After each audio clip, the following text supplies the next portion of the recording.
Chapter 24. 5 days later, the high priest Ananias went down to Caesarea with some of the elders and a lawyer named Tertullus, and they brought their charges against Paul before the governor. When Paul was called in, Tertullus presented his case before Felix.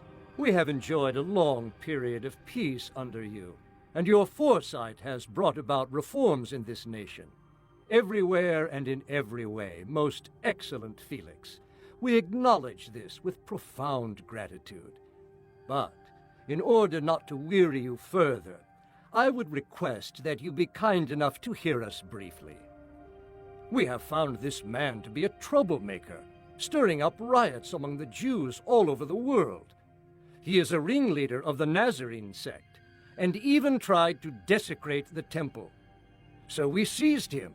By examining him yourself, you will be able to learn the truth about all these charges we are bringing against him.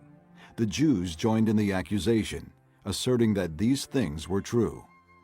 When the governor motioned for him to speak, Paul replied, I know that for a number of years you have been a judge over this nation, so I gladly make my defense. You can easily verify that no more than 12 days ago I went up to Jerusalem to worship.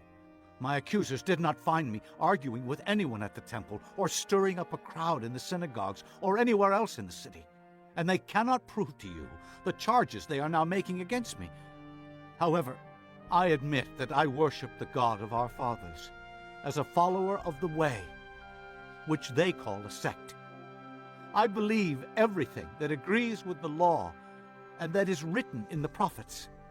And I have the same hope in God as these men, that there will be a resurrection of both the righteous and the wicked. So I strive always to keep my conscience clear before God and man.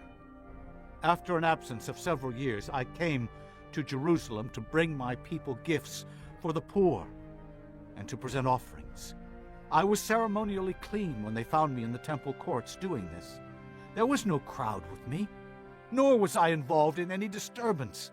But there are some Jews from the province of Asia who ought to be here before you and bring charges if they have anything against me. Or these who are here should state what crime they found in me when I stood before the Sanhedrin. Unless it was this one thing I shouted as I stood in their presence. It is concerning the resurrection of the dead that I am on trial before you today. Then Felix, who was well acquainted with the way, adjourned the proceedings. When Lysias the commander comes, He said, I will decide your case. He ordered the centurion to keep Paul under guard, but to give him some freedom and permit his friends to take care of his needs. Several days later, Felix came with his wife Drusilla, who was a Jewess. He sent for Paul and listened to him as he spoke about faith in Christ Jesus. As Paul discoursed on righteousness, self-control, and the judgment to come, Felix was afraid and said, That's enough for now. You may leave. When I find it convenient, I will send for you.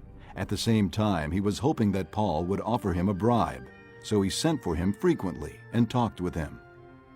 When 2 years had passed, Felix was succeeded by Porcius Festus, but because Felix wanted to grant a favor to the Jews, he left Paul in prison.